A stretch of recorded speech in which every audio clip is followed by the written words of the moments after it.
ওং নমঃ ভগবতে বাসুদেবায়।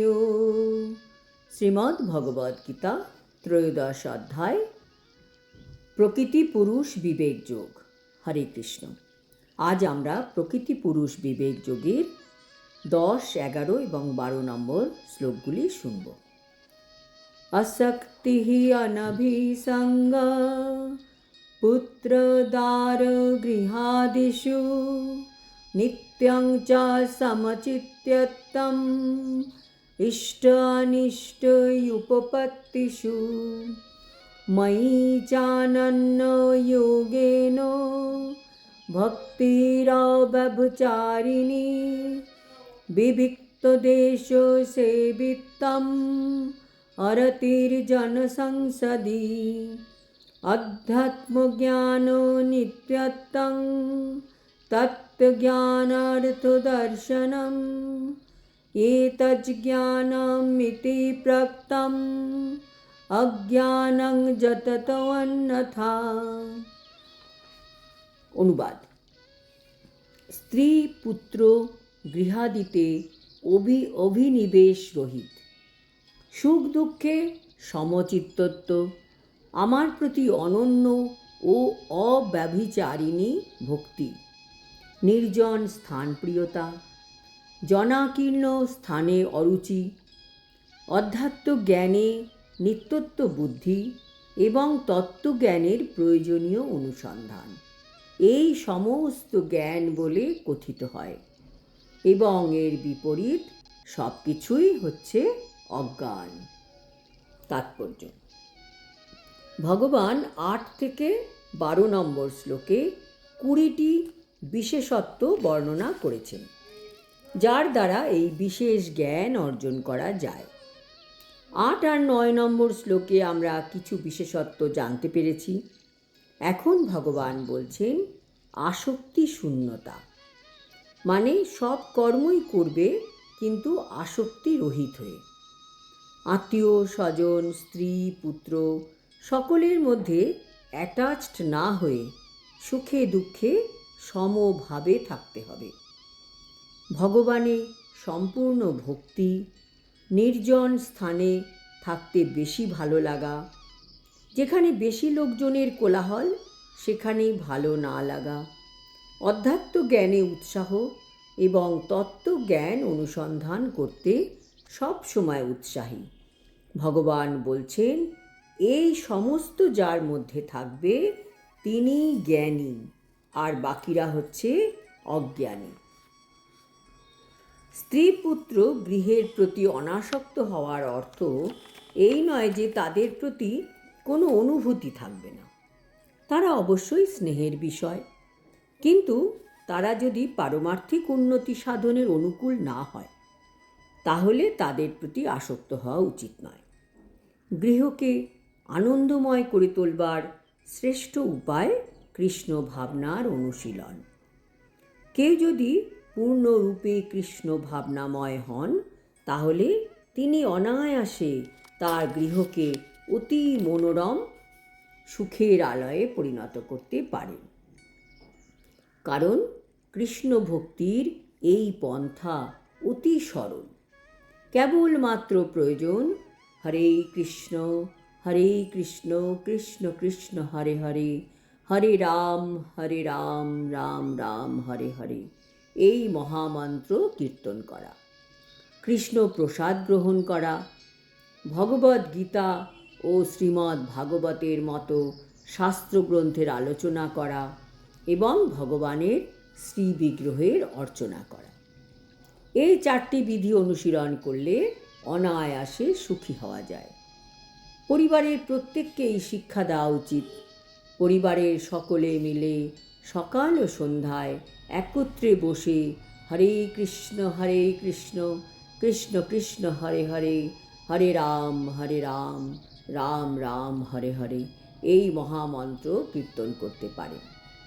এই 4টি নিয়ম পালন করার মাধ্যমে কেউ যদি তার পরিবারকে কৃষ্ণ ভাবনাময় করে গড়ে তুলতে পারেন তাহলে তাকে গৃহত্যাগ করে সন্ন্যাস গ্রহণ করার কোনো প্রয়োজন হয় না। কিন্তু গৃহ যদি তার পারমার্থিক উন্নতির অনুকূল না হয়, উপযোগী না হয়, তাহলে তার গৃহত্যাগ করাই উচিত।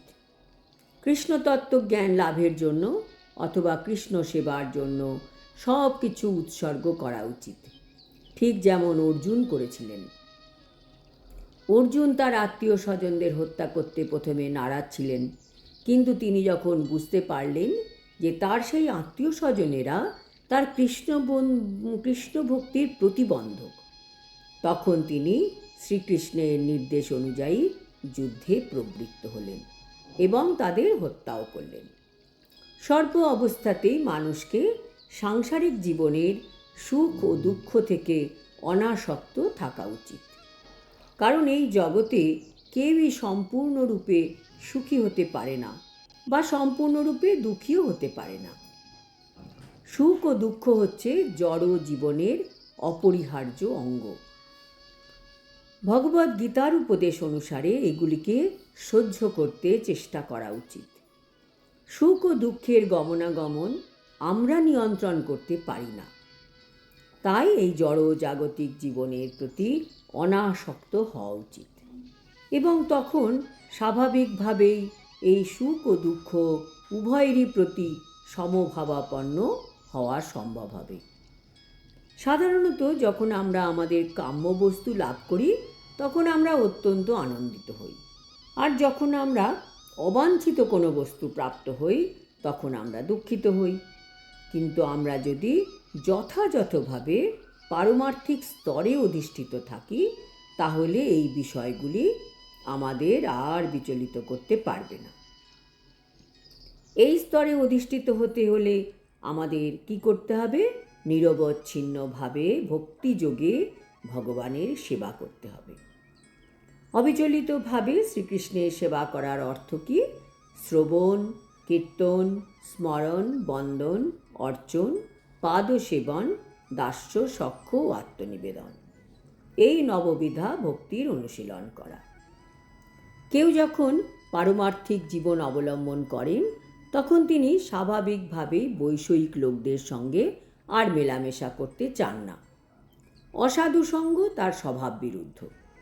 অসাধু সঙ্গ বর্জন করে নির্জন বাসের প্রতি কতটা অনুরক্তি এসেছে তার মাধ্যমে নিজেকে পরীক্ষা করা যেতে পারে। অযথা খেলাধুলা, সিনেমা, সামাজিক অনুষ্ঠান আদিতে ভক্তের স্বাভাবিকভাবেই কোনো রুচি থাকে না, কারণ তিনি বুঝতে পারেন যে এগুলি কেবল সময়ের অপচয় মাত্র। নিজেকে জানার জন্য আমাদের গবেষণা করা উচিত। আত্মোপলব্ধি সম্বন্ধে এখানে স্পষ্টভাবে বলা হয়েছে যে ভক্তিযোগের পন্থা বিশেষভাবে বাস্তবসম্মত। ভক্তিযোগ বলতে পরমাত্মার সঙ্গে জীবাত্মার সম্পর্ককেই বুঝতে হবে।